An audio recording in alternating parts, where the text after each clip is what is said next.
Everything you're about to hear is just my assessment. It's my opinion, and not to be taken as fact. Like, I live in this state of hypervigilance where I'm always afraid something's going to get out, and the ramifications of that and what that means for me, my family. You know, and I'm not sitting here trying to play some fiddle like woe is me, but at the same time, just where I can identify with some of the things that, like, you go through, you don't know what it's like to have your face splattered across the news for, voter fraud. Like, you don't know what it's like to have people know that you're being investigated by Children's Services. It's like, you don't know what it's like to have a stalker for 3 years. And all of those things are as a result of or connected back to that place, the church, my family.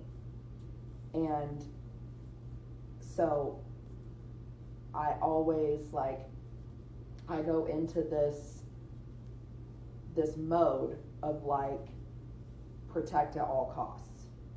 And it doesn't matter who you have to lie to. There's always, there's always a party line. There's always got to be a strategy.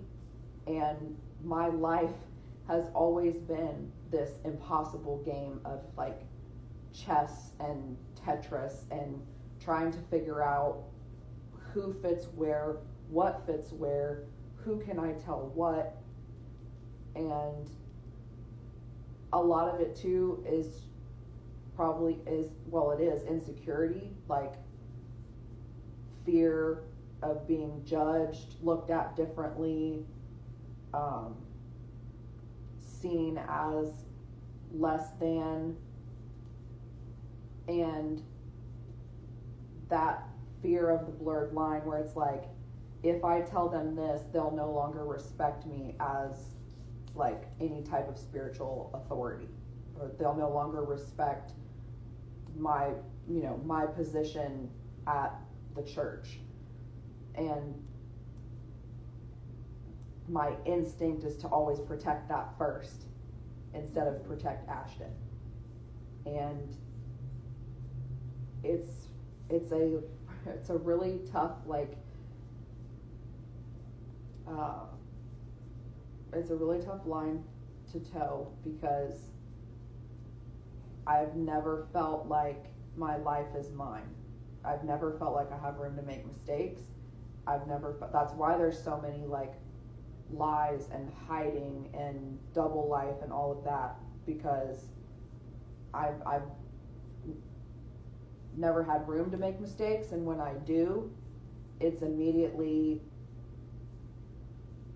it's not how can we help our daughter, it's how can we interpret this and smooth this over, and how do we cover it up.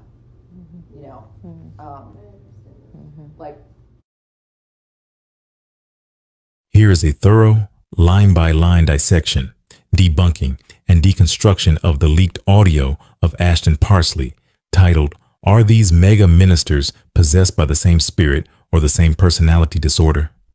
This is not a sympathetic review. It is a blunt, unapologetic assessment, calling out spiritual manipulation, hypocrisy, entitlement, and avoidance of accountability wrapped in victim theatrics. This takedown is especially crucial in light of two disturbing realities. 1. Joni Parsley's voter fraud scandal, a serious legal and ethical infraction swept under the religious rug. 2.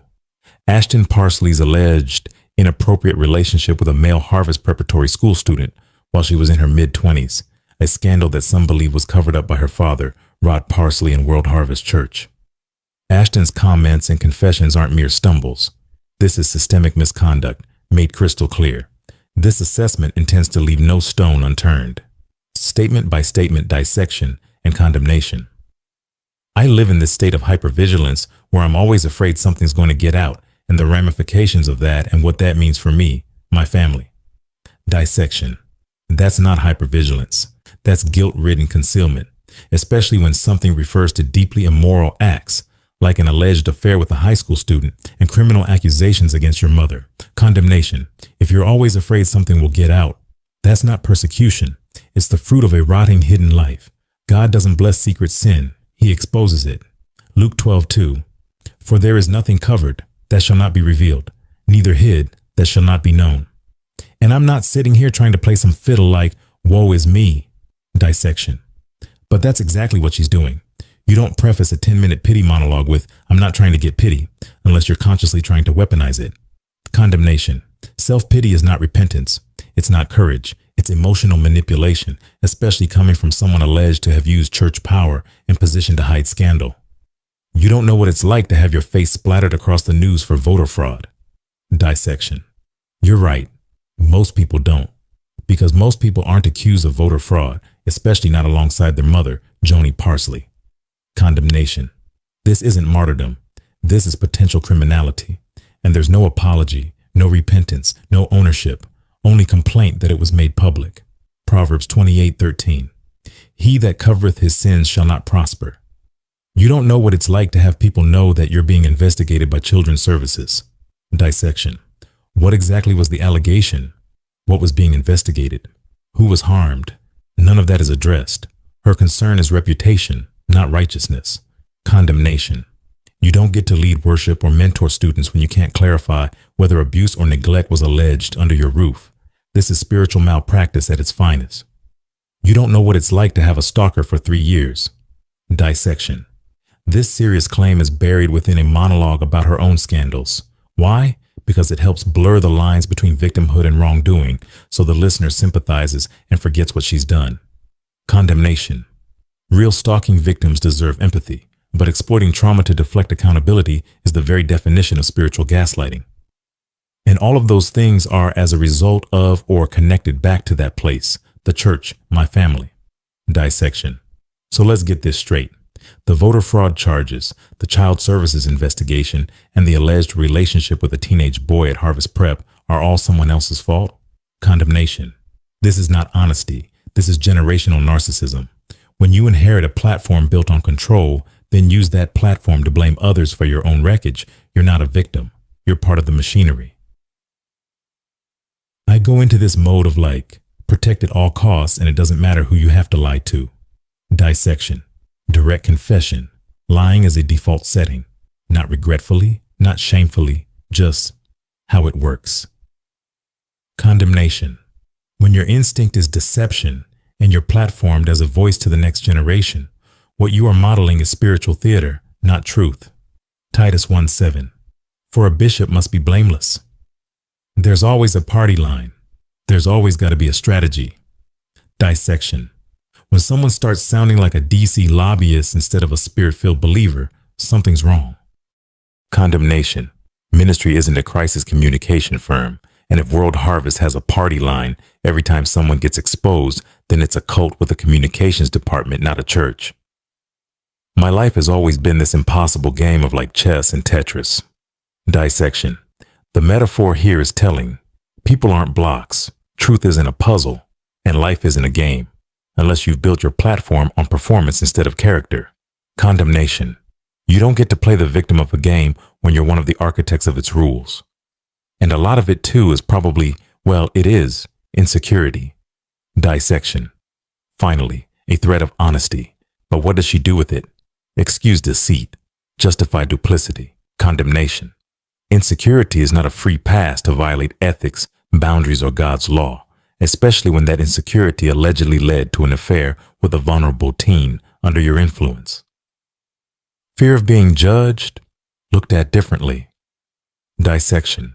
The core idol here is not God. It's public perception. She doesn't fear sin.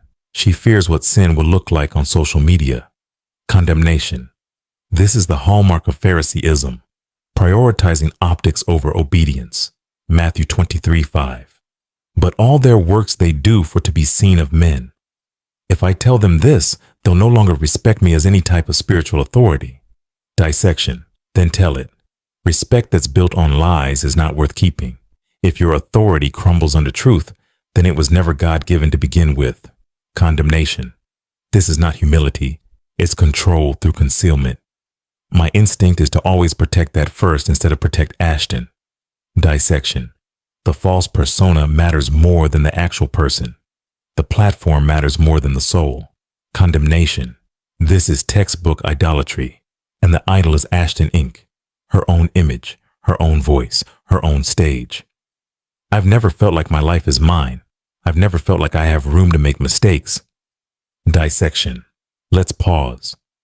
No room to make mistakes or no accountability when you do? That's the difference. This isn't confession. It's a well-rehearsed performance about pressures that she chooses to uphold. That's why there's so many lies and hiding in double life. Dissection. She said it. A double life. And it's presented not as disqualifying, but as tragic. Condemnation. The fact that she admits to living a lie while still holding microphones, running events, and influencing young minds is a stain on every leader who enables her. James 1:8. A double-minded man is unstable in all his ways. When I do make mistakes, it's not how can we help our daughter. It's how can we smooth this over. Dissection. Now she's throwing her parents under the bus, even as she defends the image of their ministry. Which is it? Condemnation. You can't blast the cover-up while benefiting from it. If you hate the system, leave it. But if you stay, profit, and deflect criticism, then you are complicit. How do we cover it up? Dissection. That is the most damning statement in the entire audio. This is not just weakness, it's wickedness. Condemnation. When the first response to sin is not repentance, but reputation control, that's how spiritual movements become spiritual abuse factories. Ephesians 5:11. Have no fellowship with the unfruitful works of darkness, but rather reprove them. Final condemnation.